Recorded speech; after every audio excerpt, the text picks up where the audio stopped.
Students, further aspects of equilibria का last जो topic है पार्टीशन कोएफिशिएंट, मोस्ट इंपॉर्टेंट। आपको मैं बताऊं, ये फर्दर एस्पेक्ट ऑफ इक्विलिब्रिया सारा ही इंपॉर्टेंट है। आप कहेंगे ना सर हर टॉपिक के शुरू में कह रहे हैं जी मोस्ट इंपॉर्टेंट, क्योंकि हर टॉपिक से फर्दर एस्पेक्ट ऑफ इक्विलिब्रिया में हर टॉपिक से क्वेश्चन आता है। ये छोटे छोटे टॉपिक्स है ना, पीएच, बफर, के ए, पी के ए, के एस पी, हर एक से, ठीक है। तो पार्टीशन कोएफिशिएंट से भी आता है। केपीसी, सिंपल अल्फाज में अगर मैं पहले बताऊं कि ये होता क्या है पार्टीशन कोएफिशिएंट, कि एक सॉल्यूट है जो दो डिफरेंट इमिसिबल सॉल्वेंट्स में डिसॉल्व होगा। आपने ये बताना होगा कि कौन सा सॉल्वेंट एक सॉल्यूट को अपने अंदर ज्यादा डिसॉल्व कर रहा है। बेसिकली दोबारा सुने, दो सॉल्वेंट्स है आपके पास, क्या है, दो डिफरेंट सॉल्वेंट्स हैं इमिसिबल, जो आपस में हल नहीं हो रहे। मतलब ऑयल और वाटर ले लो, ऑयल और वाटर दोनों को आप एक गिलास में डालो, एक बीकर में डालो, या किसी भी ओपन उसमें रख दो, तो क्या होगा भाई कि ऑयल और वाटर आपस में डिसॉल्व तो नहीं होंगे ना, लेयर्स बन जाएंगी। फिर आप क्या करो, उन दोनों के अंदर एक सॉल्यूट डालो कोई भी, तो वो सॉल्यूट कुछ वाटर में डिसॉल्व होगा, कुछ ऑयल में हो जाएगा। तो पार्टीशन कोएफिशिएंट यही है कि एक सॉल्यूट दो इमिसिबल सॉल्वेंट्स में इक्विलिब्रियम के अंदर किस रेशो से डिसॉल्व होता है। तो इसको समझने के लिए बेटा स्टार्ट करते हैं सारा हम, फिर इसके मैं आपको डेफिनेशन लिखवाऊंगा बाद में। देखो ये डायग्राम बड़ी इंपॉर्टेंट है। ये आपके पास जी एक सेपरेटिंग फनल है, इसको सेपरेटिंग फनल बोलते हैं। This is not pipette, this is not burette, क्योंकि इसके नीचे स्टॉपर लगा हुआ है। पिपेट में स्टॉपर नहीं होता, ब्यूरेट बिल्कुल एक साइज की होती है, दरमियान से वाइड नहीं होती है, दरमियान से वाइड है। इसको बोलते हैं सेपरेटिंग फनल, ठीक है। अच्छा, इसके अंदर बेटा इस तरह है कि ये आपका एक सॉल्वेंट है, मैं लिख देता हूं यहां पर, solution of X in water, solution of X in water. ये एक्स एक सॉल्यूट था जो कि वाटर में डिसॉल्व हुआ था, ठीक है बेटा। अब क्या होगा जी, आप ना, अभी आपको इसका मकसद बताऊंगा ये सारा क्यों होता है, ये भी हम देखेंगे। अब आप इस तरह करो भाई कि आप यहां से ऊपर से ऐड कर दो एक और solvent, ether. Ether is the organic solvent. क्या है ये बेटा, ऑर्गेनिक सॉल्वेंट है। तेरी बात है, ऑर्गेनिक है, वाटर में तो डिसॉल्व नहीं होगा भाई। तो आप जब ईथर को ऊपर से ऐड करोगे, तो बच्चों ईथर को ऐड करने से क्या होगा, यहां पर बच्चों एक लेयर बन जाएगी ना, ठीक है। अब इसको शेक करो अच्छे तरीके से, इसको आप क्या करो बेटा, शेक करो। अच्छा, जब शेक करोगे ना, तो जो एक्स है, एक्स जो इस वाटर में एक्स था, जब बेटा इसको शेक करोगे तो क्या ये चांसेस हैं कि ईथर का कांटेक्ट एक्स के साथ भी हो, क्योंकि आपने शेक किया, शेक करने से डेफिनेटली एक्स का कांटेक्ट ईथर के साथ होगा और एक्स ईथर में कुछ ना कुछ जाएगा। अब बेटा इस तरह होगा कि एक्स जो है ये ईथर में जाएगा। कितना गया, मैं यहां से ना थोड़ा सा आपको सैंपल दिखाता हूं बेटा। ये देखो, ये ऊपर ईथर की लेयर है ना, ये ब्लू कलर, येलो वाली, ये ब्लू वाटर है, राइट। अब मैंने क्या किया बेटा, मैंने ये जो दोनों सॉल्वेंट्स एक दूसरे से जहां टच हो रहे हैं, इसको जरा मैग्नीफाई करके दिखाता हूं आपको, ताकि आपको थोड़ा समझ आए कि क्या हो रहा है भाई। ऊपर ईथर की लेयर है जिसको मैं येलो कर देता हूँ, कि वैसे ईथर इज कलरलेस भाई, येलो नहीं होता, जिस तरह वाटर कलरलेस है। और नीचे की वाटर की लेयर है। अब देखना बच्चों, अब बेटा होगा ये कि जो एक्स था ना, ये एक्स, ये आप देखना कि ज्यादा ईथर में चला गया, एक्स इन ईथर, और ये है एक्स इन वाटर, ठीक है। आपने क्या किया भाई, पहले आपके पास जो एक्स था ना वो वाटर में था, आपने ऊपर से ईथर डाला, इमिसिबल सॉल्वेंट। इमिसिबल कहते हैं जो आपस में हल ना हो सके, जो सॉल्वेंट आपस में डिसॉल्व ना हो सके उनको इमिसिबल बोलते हैं। तो इसलिए आपने ऊपर से ईथर डाला, उसको शेक किया, शेक करने से ईथर ने वाटर से एक्स को निकाल लिया और ज्यादा एक्स ऊपर चला गया। सारा तो नहीं निकाल सकता, कुछ वाटर, कुछ एक्स स्टिल इन वाटर।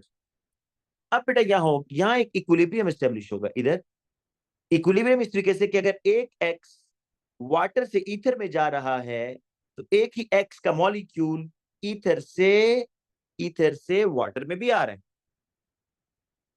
ठीक है।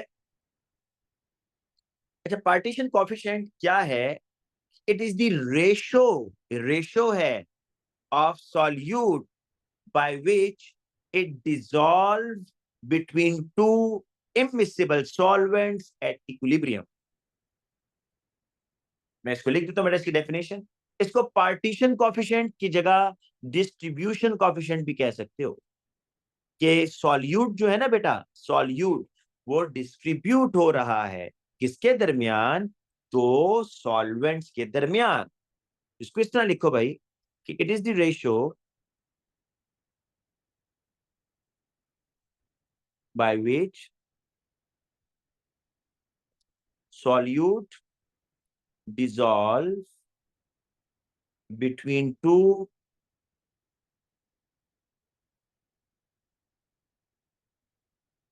immiscible solvents at equilibrium। Equilibrium का बताना मस्ट है। अच्छा बेटा, इसमें दो कंडीशंस हैं, आज तक एग्जामिनर ने पूछी नहीं है लेकिन आपके माइंड में होंगी तो अच्छी बात है। कि पार्टीशन कोएफिशिएंट की लिमिटेशंस, आप लिमिटेशन कह सकते हैं। जिस तरह केएसपी था ना, केएसपी सॉल्युबिलिटी प्रोडक्ट, उसकी क्या कंडीशन थी भाई? उसकी कंडीशंस ये थी कि केएसपी की टर्म आप slightly soluble salts, sparingly soluble salts के लिए यूज करोगे। दूसरी कंडीशन ये थी भाई कि केएसपी तब अप्लाई करोगे if the solutions are saturated. इसी तरह मेरा केपीसी की ये कंडीशन है कि इसमें जो एक्स सॉल्यूट होगा ना, एक्स जो सॉल्यूट है वो सिर्फ डिसॉल्व होना चाहिए, रिएक्शन नहीं होना चाहिए उसका। ये ना हो कि एक्स जो सॉल्यूट है आपने ऊपर से ईथर डाला और उसने ईथर से रिएक्शन कर दिया और नई चीज बन गई। नहीं, x must be chemically identical in both solvent. पहली चीज, x must be chemically identical in both solvents, पहली बात। दूसरी बात बेटा ये, जो एक्स है ना उसको डिसोसिएट या आयोनाइज नहीं होना चाहिए। X must not be ionise. Ionise का मतलब कोई आयोनिक कंपाउंड का अगर सॉल्यूट है तो वो यहां पर अप्लाई नहीं होगा। क्यों? आयोनिक कंपाउंड में देखो ना, अगर आयोनिक कंपाउंड डिसॉल्व होता है तो उसमें तो दो पार्ट्स होंगे, एक positive negative. Maybe G positive part ether में ज्यादा डिसॉल्व हो जाए, नेगेटिव पार्ट वाटर में ज्यादा डिसॉल्व हो, तो आप कैसे सॉल्यूट की रेशियो निकालोगे भाई?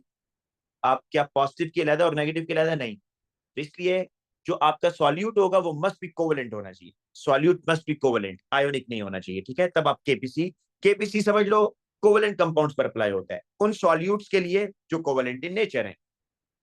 बट इसकी जरा कैलकुलेशंस कुछ इसकी चीजों पर देखते हैं कि किस तरीके से इसकी वर्किंग होगी, फिर आप लोग क्वेश्चन कीजिएगा बिल्कुल। पहली चीज बेटा, लिखेंगे इसको कैसे? देखो इस तरह है ना, X in water, X in ether. X is the solute ना, तो केपीसी लिखना है ना अगर आपने, KPC is equal to concentration of X in ether. देखो बेटा मैं स्क्वायर ब्रैकेट नहीं यूज कर रहा यहां पर, इसकी रीजन बताऊंगा क्यों, आगे चल के बताऊंगा। Concentration of X in water. Suppose करते हैं जी आंसर आ रहा है मेरे पास 49। इसको पढ़ेंगे कैसे, इसका मतलब क्या सुन लो। अगर आंसर 49 आ रहा है तो बच्चों क्या मैं इस 49 को ऐसे पढ़ सकता हूं ना, 49 डिवाइडेड बाय 1। इसका मतलब ये हुआ कि अगर एक्स सॉल्यूट को आप 50 पार्ट्स में डिवाइड करो, कितने पार्ट्स में? 50 पार्ट्स में, अगर x को आप 50 पार्ट्स में डिवाइड करते हो तो 50 में से 49 पार्ट्स ईथर में जाएंगे, 1 part is soluble in water. ये मतलब है इसका। KPC is the ratio. KPC क्या है भाई? रेशो है। अच्छा, बाज बच्चे इसमें बड़ा तंग होते हैं, जब मैं क्वेश्चन लिखूंगा वो कहेंगे सर हमें ये समझ नहीं आती कि concentration of X in ether को ऊपर लिखें या नीचे लिखें। कोई फर्क नहीं पड़ता भाई, मैं अगर इसको फ्लिप करता हूँ, concentration of X in water, वैसे तो रूल ये है कि राइट हैंड साइड ऊपर, लेफ्ट हैंड साइड नीचे, लेकिन इस तरह के जो क्वेश्चन अभी आप देखेंगे केपीसी के, उसमें बेटा आप ये चीज नोट कीजिएगा, वहां इक्वेशन वगैरह थोड़ी होगी, कोई रिएक्शन तो नहीं हो रहा ना ये। तो इसलिए ये फर्क नहीं, इससे कोई ये मैटर ही नहीं करता भाई कि ऊपर क्या रखना है और नीचे क्या रखना है। क्यों? ये देखो, अगर मैं इसको फ्लिप करता हूं तो क्या ऐसे नहीं हो जाएगा ये 1/49? तो भाई again 49 parts in ether, 1 part in water. अलबत्ता आप कहेंगे सर अगर इसको डिवाइड करें तो एक का आंसर डेसिमल्स में आ रहा है, तो बिल्कुल ठीक है, दोनों अलाउ करता है भाई। ये भी अलाउ करेगा एग्जामिनर 49.1, जो ये लिख कर आएगा 1/49 और इसको डिवाइड करके डेसिमल में लिखेगा वो भी अलाउ करेगा, तो इसमें परेशानी की बात नहीं है। क्वेश्चन एक दो करते हैं, लेकिन क्वेश्चन से पहले एक बात और सुन लो। इन पार्टीशन कॉफिशिएंट, पार्टीशन कॉफिशिएंट क्या होता है फिर सुन लो। एक सॉल्यूट का दो डिफरेंट सॉल्वेंट्स में डिसॉल्व होना, एक सॉल्यूट का दो डिफरेंट सॉल्वेंट्स में डिसॉल्व होना, ठीक है। In partition coefficient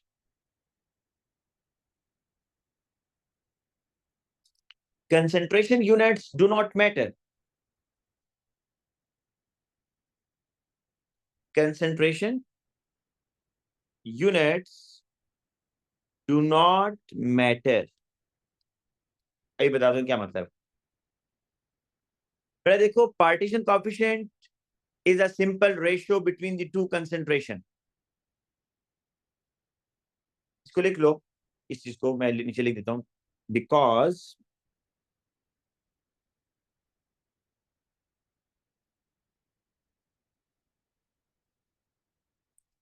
a partition coefficient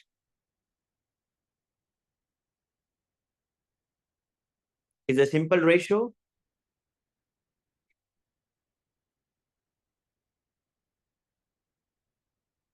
between two concentrations. It does not matter in the least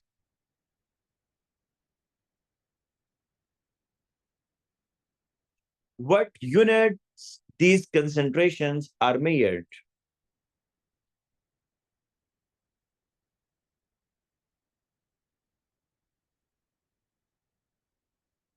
देखो ना बेटा,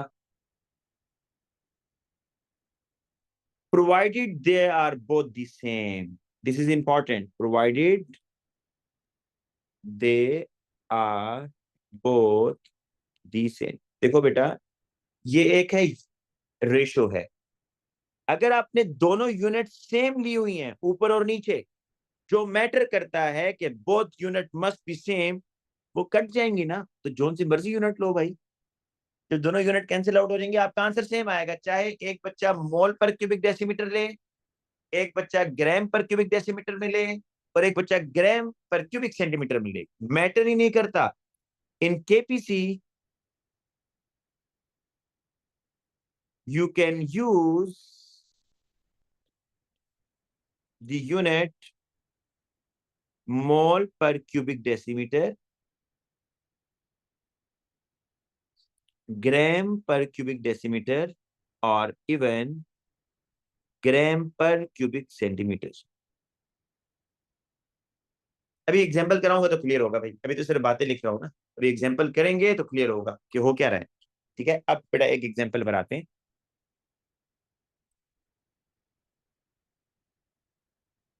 अभी एक एग्जांपल पहले लिखे बेटा, फिर आप कुछ बात समझ आएगी। क्वेश्चन लिखें, सिर्फ अभी ये पता होना चाहिए आपको कि पार्टीशन कोएफिशिएंट का मतलब है कि एक सॉल्यूट दो सॉल्वेंट्स में किस रेशो से डिसॉल्व हो रहा है at equilibrium. This is the partition coefficient. तो a solution of P in water was shaken with some benzene.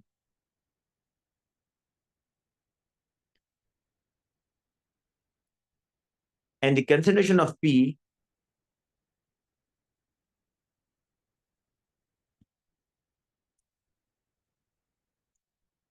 in water was 0.001 mole per cubic decimeter.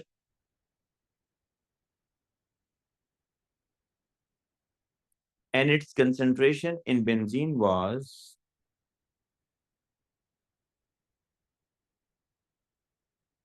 found to be 0.02 mole per cubic decimeter. Calculate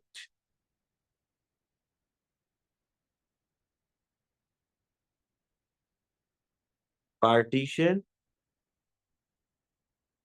coefficient for P between benzene and water. देखिए जिस तरह है students,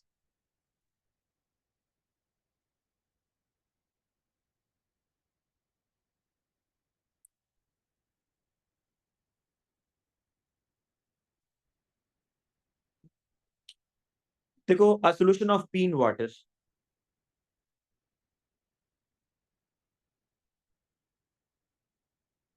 अच्छा आपने फिर कुछ इसको shake किया with some benzene. Benzene is organic, मैं अज्यूम कर रहा हूँ कि भाई ऑर्गेनिक थोड़े से लाइटर होते हैं तो वो वाटर के ऊपर आ रहा होगा क्योंकि हल्का है थोड़ा सा, ठीक है। मे बी, मुझे भी उसकी डेंसिटी एग्जैक्ट नहीं पता, लेकिन अगर benzene is lighter than water तो वो उसकी ऊपर ले रहेगी। तो कंसंट्रेशन क्या लिख देता हूँ, solution of P in benzene, इस तरह है भाई। अब दोनों की कंसंट्रेशन गिवन है, अब चेक करो जरा। Concentration of P in water was 0.01 और concentration of P in benzene was 0.02। तो भाई कंसेंट्रेशन आर गिवन कि P इसमें इतना है, इसमें इतना है, इसमें कितना है 0.02 मोल पर क्यूबिक डेसीमीटर, यहाँ कितना आ रहा है 0.001 मोल per cubic decimetre.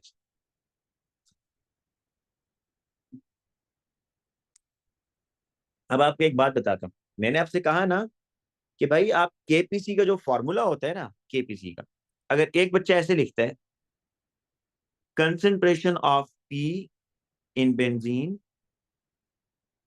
Divided by concentration of P in water, बिल्कुल ठीक है। दूसरा बच्चा ऐसे लिखता है भाई concentration of P in water divided by concentration of P in benzene, बिल्कुल ठीक है भाई, जो मर्जी लिखो, बोथ आर करेक्ट। लेकिन एग्जाम में ट्रेंड क्या है, मतलब वो तो दोनों अलाउ कर रहा है, लेकिन खुद एग्जामिनर क्या कर रहा होता है, एग्जामिनर ज्यादा इसको फेवर कर रहा होता है जिसमें वाटर नीचे हो, वाटर को नीचे रखो और दूसरे सॉल्वेंट को ऊपर रखो। सिर्फ बेटा वैल्यूज पुट करनी है भाई, क्या कंसेंट्रेशन है बेंजीन के अंदर पी की 0.02, क्या कंसेंट्रेशन है वाटर के अंदर पी की 0.001। इसको डिवाइड कर दो, you will get the answer 20/1। इसका मतलब ये हुआ बच्चों, इसका मतलब ये हुआ, यूनिट तो कोई इन्हें कैंसिल होगी ना, दोनों यूनिट्स कैंसिल होगी ना ऐसे करके। इसका मतलब ये हुआ कि 20 पार्ट्स पी के बेंजीन में डिसॉल्व हुए और एक पार्ट वाटर में गया, है ना। अब मैं आपको एक और क्वेश्चन करवाता हूँ, ये तो बिल्कुल आसान सा था।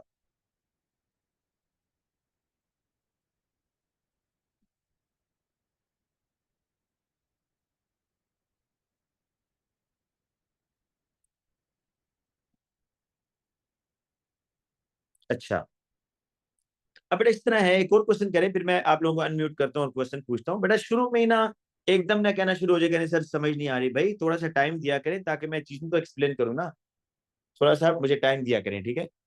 अच्छा, अब क्वेश्चन है नेक्स्ट, 2.00 ग्राम। अब ये आप क्वेश्चन करें, इसके बाद भी समझ आएगी तो मैं आप क्वेश्चन फिर आपसे पूछता हूँ बेटा, ठीक है। 2.00 ग्राम ऑफ आर वॉज शेकन, ये बड़ा इंपॉर्टेंट है, इसमें आपका सारा कॉन्सेप्ट क्लियर होगा। With a mixture of 100 cubic centimeter of hexane and 50 cubic centimeter of water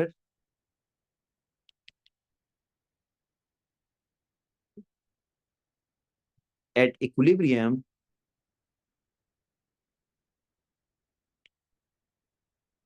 the water layer was found to contain 0.4 gram of R. Calculate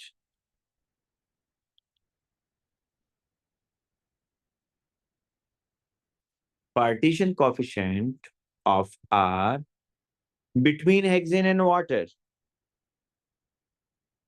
अब बेटा सुनिएगा जरा, क्या है ये क्वेश्चन।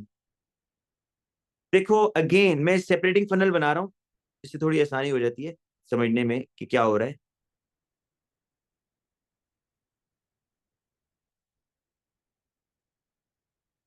पर आपके पास दो सॉल्यूशंस हैं, एक सॉल्यूशन है 50 क्यूबिक सेंटीमीटर ऑफ वाटर का, और एक सॉल्यूशन है 100 क्यूबिक सेंटीमीटर ऑफ हेक्सेन का, ठीक है बच्चों। दो सॉल्यूशंस हैं, एक है 50 क्यूबिक सेंटीमीटर वाटर, दूसरा है 100 cubic centimetre of hexane. Solute क्या है भाई, सॉल्यूट क्या है जरा सोचो। 2 gram of R, R is the solute. मुझे ये बताओ, क्या यहां पर मोल निकाल सकते हो? अब आर तो पता ही नहीं है आपको क्या है भाई, math our M R, molecular math तो नहीं निकाल सकते ना, तो लिहाजा आप कंसंट्रेशन मोल पर क्यूबिक डेसीमीटर नहीं ले सकते। आप आपको मैंने ऊपर लिखवाया था इसीलिए कि in KPC you can use the unit mole per cubic decimetre, gram per cubic decimetre और even gram per cubic centimetre. यहाँ पर सबसे आसान यही लग रहा है कि ग्राम पर क्यूबिक सेंटीमीटर ले लो, क्योंकि ग्राम भी और क्यूबिक सेंटीमीटर दिया हुआ है, तो मोल्स तो आप नहीं निकाल सकते ना, आर पता ही नहीं है क्या है। लेकिन वो क्वेश्चन ये कह रहा है कि भाई टोटल आर था 2 ग्राम, टोटल आर कितना था 2 ग्राम, और इस 2 ग्राम में से 2 ग्राम में से at equilibrium water layer was found to contain 0.4 gram of R. तो आपके पास मैस ऑफ आर वो 2.00 ग्राम, mass of R in H2O 0.400 ग्राम, तो mass of R in hexane कितना होगा भाई, माइनस कर दोगे ना, 0.2 माइनस 0.4, 2 माइनस 0.4, 2 माइनस 0.4,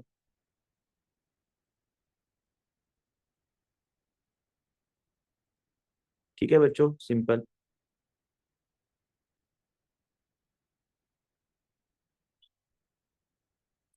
1.6 ग्राम जी। तो आपको ये इतना पता चल गया है कि 50 क्यूबिक सेंटीमीटर में 0.4 ग्राम आर है, और 100 क्यूबिक सेंटीमीटर में 1.6 ग्राम आर है। रेशो निकालनी है, calculate the partition coefficient. Formula आपको पता है कि केपीसी इज इक्वल टू, मैं वाटर को नीचे रखूंगा, ठीक है, आसानी के लिए sir, concentration of R in hexane. अब देखो ना, मैं स्क्वायर ब्रैकेट क्यों नहीं डाल रहा भाई? स्क्वायर ब्रैकेट बच्चों स्पेसिफिक है मोल पर क्यूबिक डेसीमीटर के साथ। स्क्वायर ब्रैकेट स्पेसिफिक है मोल पर क्यूबिक डेसीमीटर के साथ। अब यहां तो मोल नहीं है ना, यहां तो मैं ग्राम पर क्यूबिक सेंटीमीटर में लिख यूनिट लूंगा, इसलिए मैं कंसंट्रेशन वर्डिंग में लिख रहा हूं। स्क्वायर ब्रैकेट नहीं डाल सकता, टेक्निकली गलत होगा अगर मैं स्क्वायर ब्रैकेट डालूंगा, क्योंकि वो फिर मोल पर क्यूबिक डेसीमीटर की वैल्यू मुझे लिखनी होगी। तो यहां है बेटा concentration of R in water. अब कंसंट्रेशन निकालनी है, यहां थोड़ा सा काम करना है आपको। कंसंट्रेशन मैंने कहा था आप मोल पर क्यूबिक डेसीमीटर ले लो, मैं यहां पर जो कंसंट्रेशन लूंगा वो आसानी के लिए ग्राम पर क्यूबिक सेंटीमीटर। क्या मतलब है इसका? इसका मतलब ये है बच्चों, एक क्यूबिक सेंटीमीटर में कितने ग्राम्स आ रहे हैं ये निकालना है आपने। ग्राम पर क्यूबिक, देखो ये जो आपके पास आ रहा है ना, ये जो आपके पास है ना, इसका मतलब है 1.6 ग्राम 100 क्यूबिक सेंटीमीटर में। दिस इज नॉट कंसंट्रेशन भाई, ये 1.6 ग्राम आ रहा है 100 क्यूबिक सेंटीमीटर में। आपने जो आंसर यहाँ पुट करना है वो बताना है कि एक क्यूबिक सेंटीमीटर में कितने ग्राम आ रहा है। इस तरह बच्चों यहाँ जो आ रहा है 0.4 ग्राम आर आ रहा है 50 क्यूबिक सेंटीमीटर में, आपने बताना है एक क्यूबिक सेंटीमीटर में कितने आ रहे हैं। तो बेटा इसको ऐसे करो कि 100 क्यूबिक सेंटीमीटर में 1.6 ग्राम, मतलब कंसंट्रेशन निकालनी है ना, concentration of R in hexane. तो बेसिकली बस आपने वॉल्यूम से डिवाइड कर देना होता है, 1.6 डिवाइडेड बाय 100, या रेशियो बना लो कि 100 में 1.6 आ रहा है, तो एक क्यूबिक सेंटीमीटर में कितना आएगा, x gram. x is equal to 1.6 divided by 100। This is the concentration, 0.016।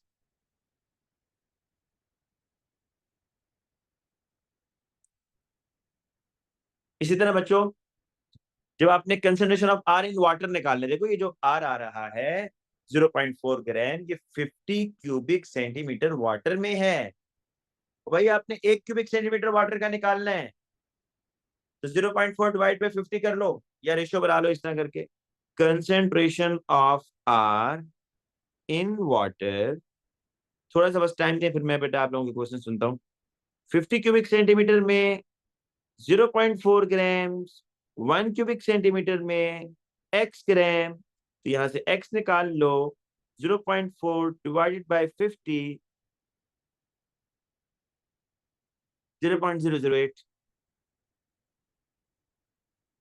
Gram per cubic centimetre. अब देखो क्या कैसे करते हैं, KPC is equal to values put करो। कंसंट्रेशन ऑफ आर कितना ही आ रहा है, 0.016, 0.008, your answer is 2 divided by 1। ये आ रहा है ना, मतलब ये हुआ कि आर के जो दो, अगर आर के आप तीन हिस्से करें, कितने हिस्से करें, तीन, 2/1 है ना, तो टोटल तीन पार्ट्स करो, तो 2 parts will go into the hexane and 1 part will remain in water. ये है जी इसका मतलब, यूनिट्स कैंसिल आउट हो जाएंगी। पूछे नहीं बेटा, अब मैं आप लोगों को अनम्यूट कर रहा हूँ, शाबाश। अब पूछिएगा क्वेश्चन जी स्टूडेंट्स। तो ये किसी से वो हमें पता लगता है कि उसकी किस सॉल्वेंट में सॉल्युबिलिटी ज्यादा है सोल्यूट की, तो वो ये क्वेश्चन तो नहीं हमसे पूछ सकता कि मतलब why is it more soluble in बिल्कुल दिस। पूछता है, बिल्कुल पूछेगा, बिल्कुल पूछेगा। अगर आपको देखो, अगर वाटर में ज्यादा होगा, वैसे उसको जब इस तरह के क्वेश्चन पूछता है ना, तो वो स्ट्रक्चर दिए होते हैं उसमें। लेकिन अगर मुझे ये बताओ, अब अगर आपको बात समझ आ रही है कि आर हेक्सेन में ज्यादा जा रहा है, हेक्सेन पोलर है नॉन पोलर है, C6H14। हम्म, नॉन पोलर। Non polar. इसका मतलब ये हुआ कि एक्स जो है ना, इसका मतलब ये हुआ कि एक्स आपका, आर आपका नॉन पोलर है, तभी हेक्सेन में ज्यादा जा रहा है, और वाटर पोलर है तो वाटर में कम डिजोल्व हो रहा है। तो ये बेटा पूछ सकता है, बिल्कुल एक क्वेश्चन इसका आया हुआ है, लेकिन उसमें स्ट्रक्चर्स गिवन है। अभी तो हम चले एक उस उस पे नहीं आए, सिर्फ कैलकुलेशन सीख रहे हैं, तो बेटा ये बिल्कुल क्वेश्चन हो सकता है। और पूछेंगे सर हम लोग कॉन्सेंट्रेशन 1000 सेंटीमीटर क्यूब में नहीं निकालते हैं? क्या है बेटा, कंसंट्रेशन हम लोग 1000 सेंटीमीटर क्यूब में निकालते हैं ना, तो आपने यहाँ पे 1 सेंटीमीटर क्यूब क्यों यूज किया है अच्छा रेशियो में? ठीक है बेटा, मैंने ये कहा था, ये देखें ऊपर एक नोट लिखा था, क्या लिखा है जरा पढ़िएगा बेटा। In KPC you can use the unit mole per cubic decimetre, gram per cubic decimetre और even gram per cubic centimetre. और इसके ऊपर एक नोट लिखा था, इन पार्टीशन कोएफिशिएंट स्पेसिफिकली इसके अंदर concentration units do not matter. क्यों नहीं करती? क्योंकि रेशियो है, दोनों यूनिट्स कट जाती हैं। आप अगर इससे खुश नहीं है बेटा, तो आप इसमें निकाल लें, आंसर सेम आएगा, निकाल के देखें। आप 1000 क्यूबिक सेंटीमीटर में निकालें, शाबाश, निकालें जरा वैसे और बताएं क्या आंसर आ रहा है। दोनों का 1000 में निकालें, मतलब 50 में इतना आ रहा है, 1000 में कितना होगा, 100 में इतना आ रहा है, 1000 में कितना होगा, और फिर आंसर निकालें, बताएं सेम आ रहा है नहीं आ रहा। सर अगर मोल पर डीएमक्यू में करते हैं तो फिर हम वो ब्रैकेट्स लगा सकते हैं, स्क्वायर ब्रैकेट्स वाली। मोल पर क्यूबिक डेसीमीटर में इस क्वेश्चन में नहीं कर सकते, बिल्कुल लगा सकते हैं बेटा, लेकिन इस क्वेश्चन में इसलिए नहीं कर सकते क्योंकि आर का आपको मॉलिक्यूलर मैस ही नहीं पता। सर आपने वाई केएसपी आने में में टेकिंग बताया वन था। जी बेटा, दोबारा पूछो भाई, आवाज ब्रेक होगी आपकी। आप आप एक दफा फिर से सारा समझा सकते हैं ये क्या है? बेटा ये जो आप लोग क्वेश्चन पूछ रहे हैं, मेरी आवाज ब्रेक हो रही है, दोबारा पूछें, आखिरी स्टूडेंट ने क्या कहा है। फिर मैं कह रही थी कि आप एक दफा रीकैप दे सकते हैं आज की क्लास की? आपने लेट ज्वाइन किया बेटा? फिर मैंने 10 मिनट लेट ज्वाइन किया था, लेकिन मुझे इतनी समझ नहीं आ रही। अच्छा मैं बता देता हूँ बेटा, और पहले कोई बच्चे क्वेश्चन पूछ लेना, रिकैप तो मैं आखिर में दे सर दूंगा। आपने वो केएसपी में जैसे आपने बताया था ना कि इक्विलिब्रियम होता है दो फेजेस के बीच में, कि एक हाँ हाँ फॉर्मूला हाँ, यूनिट टूटता है तो एक फॉर्म होता है, यहाँ पे इक्विलिब्रियम किस तरीके से होगा? अच्छा देखो ये ऊपर एक डायग्राम बनाई थी बेटा, इक्विलिब्रियम यहाँ इस्टेब्लिश हो रहा है बिटवीन टू इमिसिबल सॉल्वेंट। ये जो डायग्राम है इसको जरा देखो, जिसमें ये एक एक्स का एरो अपवर्ड, एक एक्स, देखो इक्विलिब्रियम मीन कि अब कोई चेंज नहीं आ रही। तो यहां पर अगर नीचे 1 2 3 4 5 नीचे अगर एक्स के 5 मॉलिक्यूल्स थे तो वो 5 ही रहेंगे। लेकिन एक डायनामिक इक्विलिब्रियम इस तरह स्टेब्लिश है कि एक एक्स वाटर से ऊपर जा रहा है तो एक एक्स ईथर से वाटर में आ रहा है, तो ये इक्विलिब्रियम स्टेब्लिश हो रहा है ना इधर, ओके सर। दो तो लेयर्स मैं के चीज दरमियान। पूछूं सर? सर मतलब सेम तो एक अमाउंट ऑफ सॉल्यूट होना में जी, सेम अमाउंट ऑफ सॉल्यूट्स हैं इसका मतलब इन दोनों में। Same amount of, solutes. नहीं सेम अमाउंट क्यों, एक में ज्यादा सॉल्युबल है एक में कम सॉल्युबल है, सेम तो नहीं। इक्विलिब्रियम का मतलब ये होता है क्या 50-50%? बिल्कुल भी नहीं। इक्विलिब्रियम का मतलब है कि अब कोई चेंज नहीं आ रही, नो चेंज। इक्विलिब्रियम का मतलब ये मतलब तो नहीं होता कि सेम अमाउंट, मतलब जितना ईथर में डिजोल्व हो रहा है उतना वाटर में डिजोल्व हो रहा है, ये तो इक्विलिब्रियम का हरगिज मतलब नहीं है। इक्विलिब्रियम का ये मतलब होता है कि अब एक खास टाइम के बाद जितना एक्स ईथर में डिजोल्व होना था वो हो चुका है, जितना एक्स वाटर में रहना था वो रह चुका है, बस अब मजीद चेंजिंग नहीं आ रही।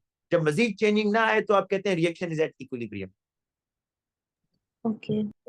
सर आपने ये जो बात बोली यहाँ इन्फॉर्मेशन है दोनों चीज, तो उसी को जैसे हम लोग 150 और 50 अलग ले रहे हैं, तो हम लोग 100 सेंटीमीटर क्यूब है और 50 सेंटीमीटर क्यूब अलग है, तो उसको हम लोग दो अलग अलग बैग ले रहे हैं, वरना हम लोग दोनों को ऐड कर। जाकिर बेटा अभी इतना इतना तो तेज बोल रहे हो, मेरे बीच में मैं बहुत बहुत गौर से सुनने की कोशिश कर रहा हूँ, एक दफा दोबारा थोड़ा सा आस्ता बोलो। सर मैं ये कह रहा हूँ, हाँ हाँ ओके सर, सॉरी सर, मैं ये कह रहा हूँ सर कि मतलब आपने जो बोले पार्ट की इनफॉर्मेशनल है, तो इसीलिए हम लोग ईथर सॉरी हेक्सेन का अलग पार्ट और वाटर का अलग ले रहे हैं ना, वरना तो हम लोग साथ में लेते हैं।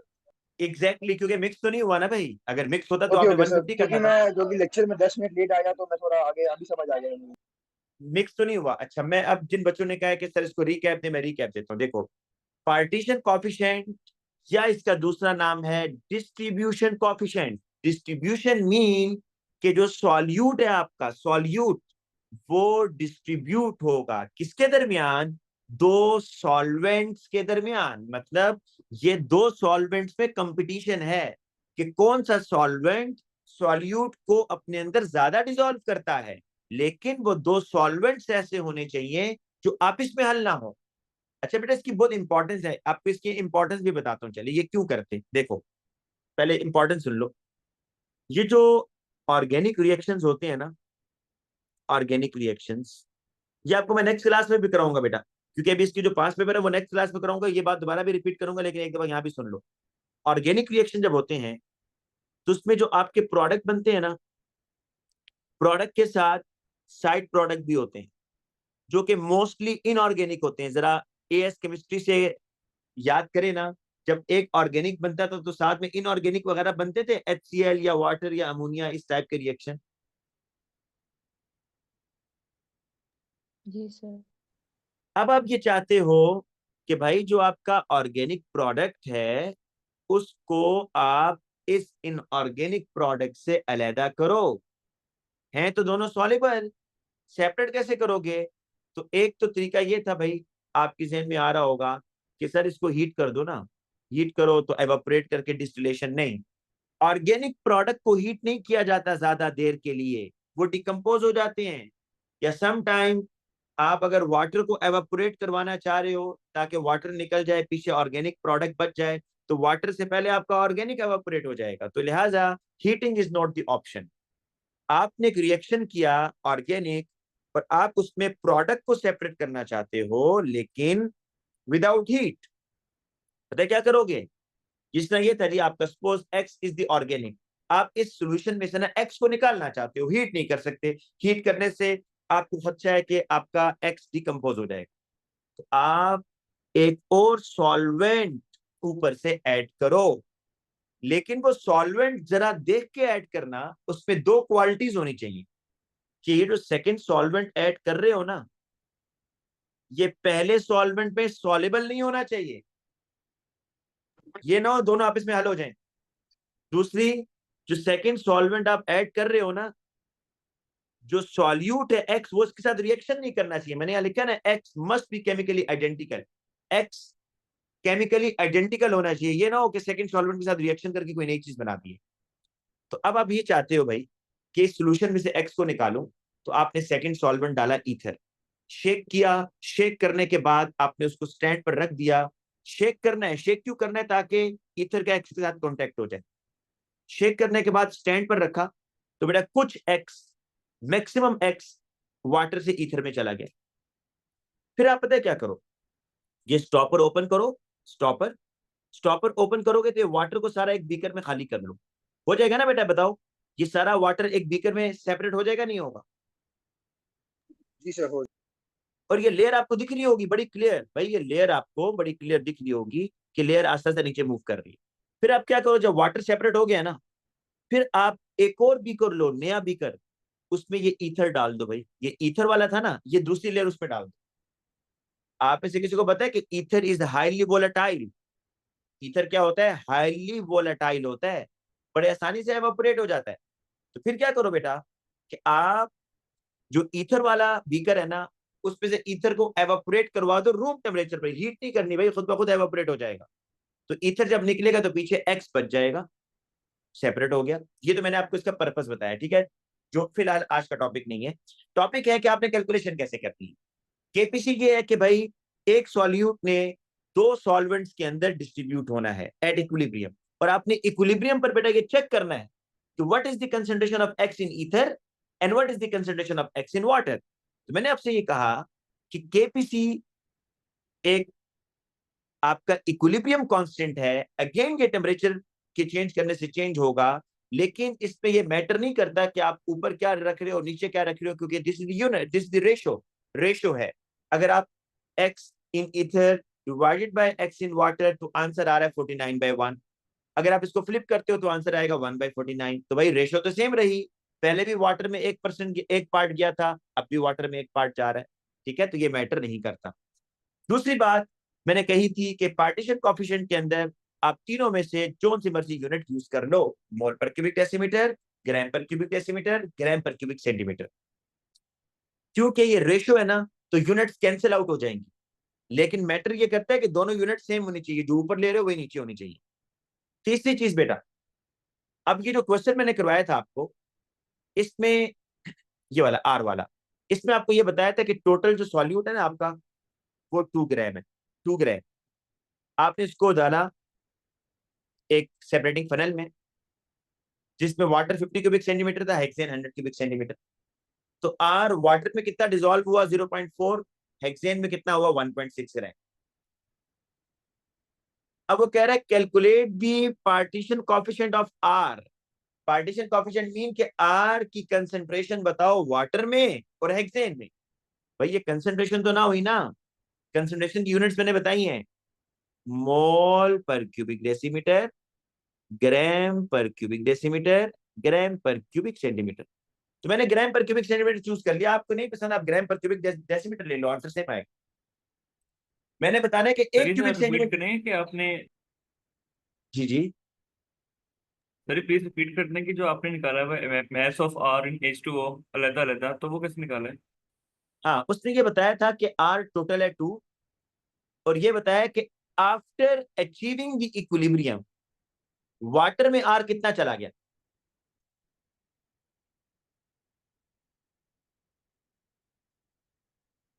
जी बेटा, वाटर में कितना आर डिसॉल्व हुआ सर आउट ऑफ 2? 0.4। 0.4। यस, तो 2 में से 0.4 अगर वाटर में चला गया तो बचा, जो बच गया वो कहाँ होगा, हेक्सेन में होगा, नहीं होगा? जी यस सर, सर। ठीक है, समझ आ गई। तो ये इतना पता चल गया हमें।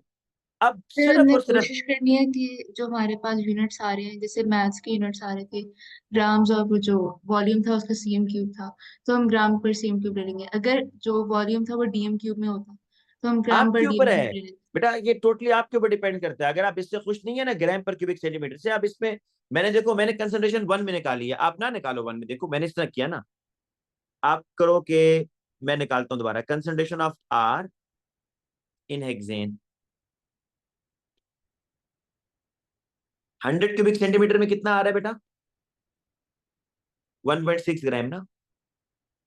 मैं 1000 में ही निकालता हूं, मतलब 1 क्यूबिक डेसीमीटर में निकालता हूं, एक्स आएगा। तो X is equal to 1000 times 1.6 divided by 100। क्या आंसर आ रहा है बच्चों, बताना जरा। 1.6। 0.6। अच्छा, ये आपके पास आर का आ गया। अब मैं अगेन, अब लेकिन एक काम ध्यान में रखना, जो एक की यूनिट यूज किया अब दूसरे सर के लिए मस्त है। जी बेटा, सर ये सर 16 आ आंसर रहा है। 16 है। ये आंसर एक मिनट 16 मैं आ भी रहा बता है। रहा हूँ, मैं भी कर रहा हूँ बेटा। एक रेशो आपने बतानी एट दी एंड, 16 आवर। तो ये जो पिछला वाला सर पार्ट 1 ही है होगा। इसका आंसर उन्होंने आंसर बताया आंसर 16, 16। 0.6 नहीं है। एक मिनट, एक मिनट, मैं इसको कर लेता हूँ जरा। ये आपने लिया है कि 100 क्यूबिक सेंटीमीटर में आ रहा है 1.6 ग्राम, और ये आपने लिया है इसमें वेट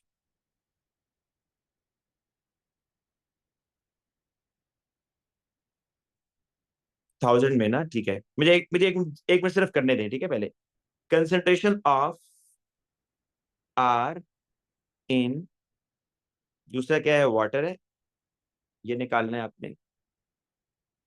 अच्छा, 50 क्यूबिक सेंटीमीटर में कितना आ रहा है भाई, 0.4 ग्राम, और आ रहा है 1000 क्यूबिक सेंटीमीटर में, मतलब 1 क्यूबिक डेसीमीटर में कितना आ रहा है, x.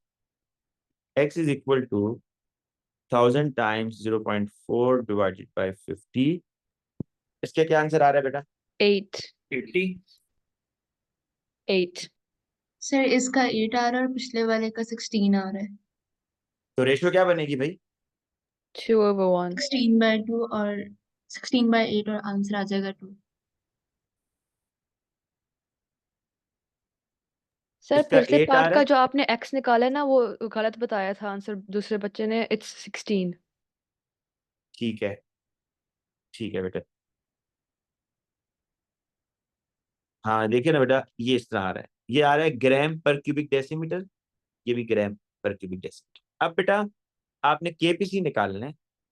KPC is equal to, मैंने आपसे कहा ऊपर नीचे जो मर्जी रखें, लेकिन बेस्ट ये होता है वाटर को नीचे कर लें, उसको ऊपर रख लें। 16/8 क्या आ रहा है भाई, 2/1। 2/1। तो वही आंसर आ रहा है ना बेटा, 2/1। So the बेटा बताओ answer ये will be the same as long as the units are the same. जी, अगर यूनिट्स आपने दोनों की ऊपर नीचे सेम रखी आंसर सेम आएगा। अंडरस्टूड है ये, क्योंकि रेशियो है ना बेटा। सर जी बेटा। सर ये पर्पस याद रखना है केपीसी का या नहीं? पर्पस मैं आपको नेक्स्ट क्लास में लिखवा दूंगा, लेकिन एक पर्पस पूछता तो नहीं है, लेकिन आपके जहन में आ रहा होगा भाई कि ये क्यों हो रहा है सारा काम ना। तो ये नेक्स्ट क्लास में मैंने एक आपको अच्छा ये कॉन्सेप्ट इतना ही है। अब नेक्स्ट वीक से जो क्लास होगी वो उसके पास पेपर्स की होंगी भाई, ठीक है। और दूसरी बात, जिस जिस बच्चे ने इलेक्ट्रोकेमिस्ट्री का दोबारा से सुनना होगा, इलेक्ट्रोकेमिस्ट्री मैं ट्यूसडे से दोबारा स्टार्ट कर रहा हूँ डिफरेंट टाइम पर। उसकी टाइमिंग है बेटा 7 to 8। हमारी क्लास जब 7 पे खत्म हुआ करेगी तो 7 to 8 इलेक्ट्रोकेमिस्ट्री की मैंने क्लास स्टार्ट करनी है, ठीक है ना, नेक्स्ट वीक से इंशाल्लाह, जी ट्यूसडे सर, से। मैंने करनी है, सर तो हमारा बस आप मुझे ट्यूसडे ऐड से, लेवल कर स्टेबिलिटी दीजिएगा। रहता है। बस मैं लिंक सेंड कर दूंगा, लिंक सेम ग्रुप में सेंड करूंगा आपको जिस जिससे जो 15 करना अगस्त होगा। वाले हैं उनके लिए तो नहीं ना है वो क्लास? जी बेटा। जो 15 अगस्त वाले हैं उनके लिए तो नहीं ना है वो क्लास 7 to 8? जी, अगर आपने इलेक्ट्रोकेमिस्ट्री पढ़ा हुआ है या नहीं पढ़ा हुआ बेटा, सर नहीं पढ़ा हुआ अभी तो। इलेक्ट्रोकेमिस्ट्री तो नहीं, आप वो लोगों ने करना है ना 15 बेटा, वाला। आप लोगों ने करना है ना। जी सर करना है अभी। बिल्कुल, तो आप लोग लेंगे ना क्लास, क्यों नहीं लेंगे। सर वो 7 to 8 तो मेरी दूसरी क्लास होती है। मेरी भी सर। कितने बच्चों की होती मेरी है, भी चलो मैं सर। ग्रुप में, मैं चलो ग्रुप में पूछता हूँ ना कितने बच्चों की है, ठीक है। बेटा अभी तक अगर इलेक्ट्रोकेमिस्ट्री को निकाल दें, एक बच्चा पूछे कितने चैप्टर हुए हैं, अगर हम इलेक्ट्रोकेमिस्ट्री को निकाल दें, मेरा ख्याल है सिर्फ रिएक्शन काइनेटिक्स रह गया फिजिकल में, है ना। वो छोटा सा है, वो एक एक वीक लगेगा बेटा, उसको एक वीक लगेगा, वो हो जाएगा इंशाल्लाह। सर मेरी क्लास जो सही है ना नोट्स 7:20 भेजिएगा से सर। 8:10 तक होती है दूसरी क्लास। बेटा 10 o'clock के बाद तो मैं नहीं ले सकता, वो तो बहुत सर मुश्किल नहीं होगा सर मेरे लिए। 8:10 तक, 8:10 तक। सही फिर नोट्स मेरी असल में एट, भेजिएगा। चले बेटा मैं ग्रुप में लिखता हूँ, ठीक है, सर क्योंकि आप फिजिकल एट, केमिस्ट्री के बाद ऑर्गेनिक करवाएंगे? हाँ और ऑर्गेनिक कराऊंगा बिल्कुल। सही है। सर 8 की ठीक है 9 में स्टूडेंट्स, कीजिएगा, वो मेरी क्लास होती है फिजिक्स की, ठीक है।